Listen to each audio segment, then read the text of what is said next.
The coworker who drains every meeting. The relative who pushes the same button every visit.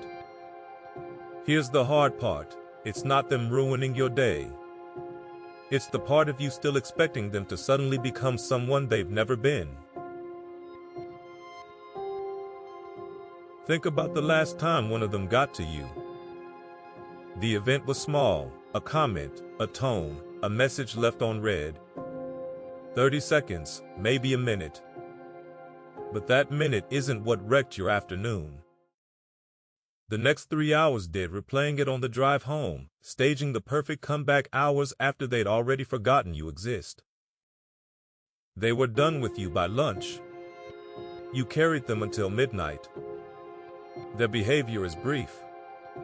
The suffering is the long tail you add to it, all on your own. You've already got someone in mind. You pictured their face about a sentence ago. If you want the kind of calm that doesn't wait on that person to finally change, subscribe. That's the whole reason this channel exists. One old idea at a time for the things that quietly run your day. And the oldest fix for this one is also the strangest. So let's say the quiet thing out loud. With this person, you've been running the same experiment for years, and it fails every time. You walk in hoping that today they'll be reasonable, that today finally, they won't do the thing they always do. Then they do it anyway, because it's who they are, and you're stunned all over again. That shock is the part that has a fix. Now, a Roman emperor, the most powerful man alive, wrote that fix in a private notebook he never meant anyone to read. And the first move he prescribes is going to sound, at first, almost rude. Hold on to that. In a few minutes, it changes what dealing with difficult people even means.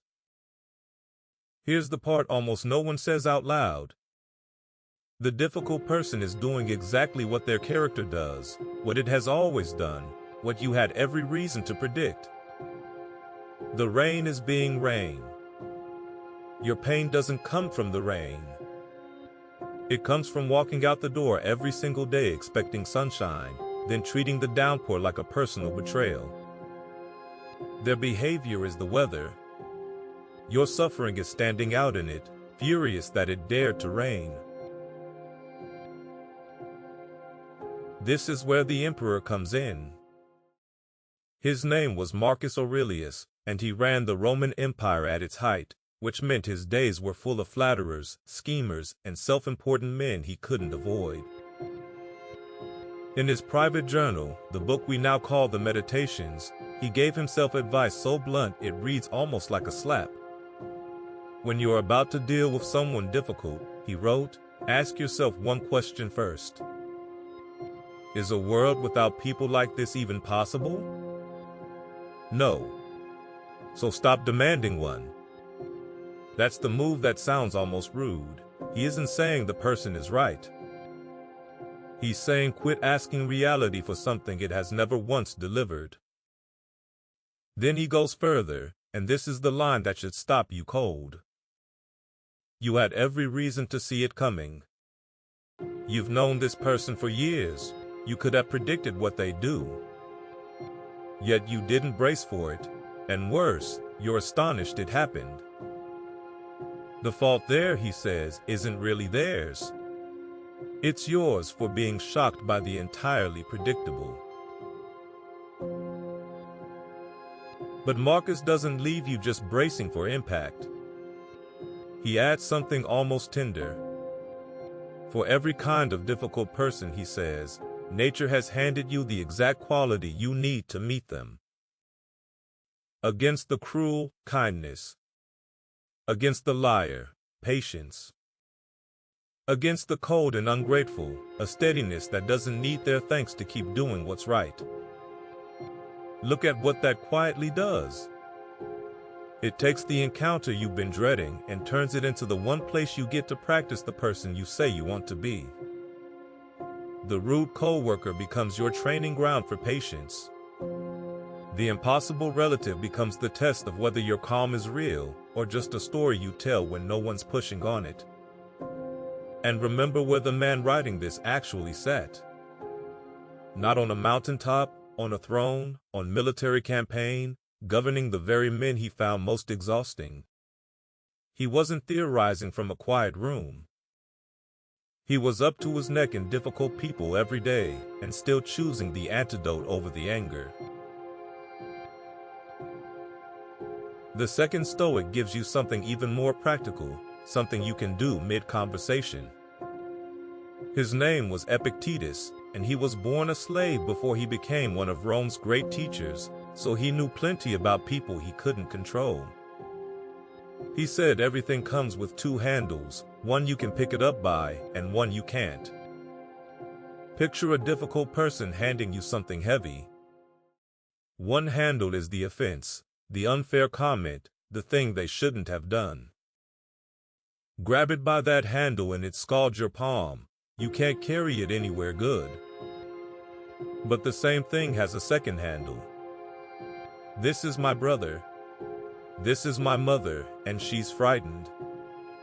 This is just who he is, and it isn't really about me. Same situation, different handle, and suddenly it's something you can actually hold. You're not excusing what they did. You're refusing to pick it up by the one handle guaranteed to burn you all day. Now I have to be careful, because this gets twisted into something it isn't. None of this means become a doormat. It doesn't mean smile through cruelty and call it wisdom. Accepting that a person's character is what it is, that's clear sight. It is not the same as accepting harm. You can see someone exactly as they are, expect nothing else from them, and still draw a hard line they don't get to cross. Picture a wall the sea keeps slamming into, unmoved but not enraged. You set the boundary. You leave the room. You end the relationship if you have to. The Stoic part isn't whether you act, it's that you act from clear judgment instead of from a storm. If someone is hurting you, protecting yourself is not a failure of acceptance, it's the sane response to seeing them clearly. This was never about lying down. It's about setting down the rage so your hands are steady enough to do the hard thing. Modern psychology lands in nearly the same place. Therapists who treat anger will tell you the heat rarely comes from the event, it comes from a rigid demand underneath it. They must not be this way. This should not be happening. Pull out that buried should, and the fury loses most of its fuel. The behavior didn't change. Your demand that it be otherwise did. There's one last turn for Marcus, and it's the one that sets you free. After all of it, he asks himself a strangely practical question. What am I actually worse for because of what this person did? Sit with that. Their rudeness, did it touch your honesty? Their pettiness, did it make you less kind unless you let it? What Marcus keeps returning to is that no one else can damage your character. Only you can do that. And here's the sting. The thing that does corrode you isn't their behavior at all, it's the resentment you carry afterward. They get 5 minutes of you. The grudge gets the rest of the week. When you hand a difficult person 3 days of your peace, be clear about what happened. They didn't take it. You spent it. The anger you aim at them lands almost entirely on you. So here's how you carry this out the door. Call it a forecast and run it in 3 quiet moves. First, forecast them. Name it before you walk in. This is who they are, and they'll do what they always do. No shock left to hijack you. Second, drop the demand that they be someone they've never been. That demand was the wound, not them. Third, reach for the other handle. Choose the one virtue you'll meet them with, the patience, the steadiness, the quiet that won't take the bait. Here's the one thing to try before tomorrow's over. Pick the single person you've been waiting to change, and before you next see them, say it out loud, this is who they are. Then choose your virtue and use it. Notice how much of your day you keep. Their behavior is the weather.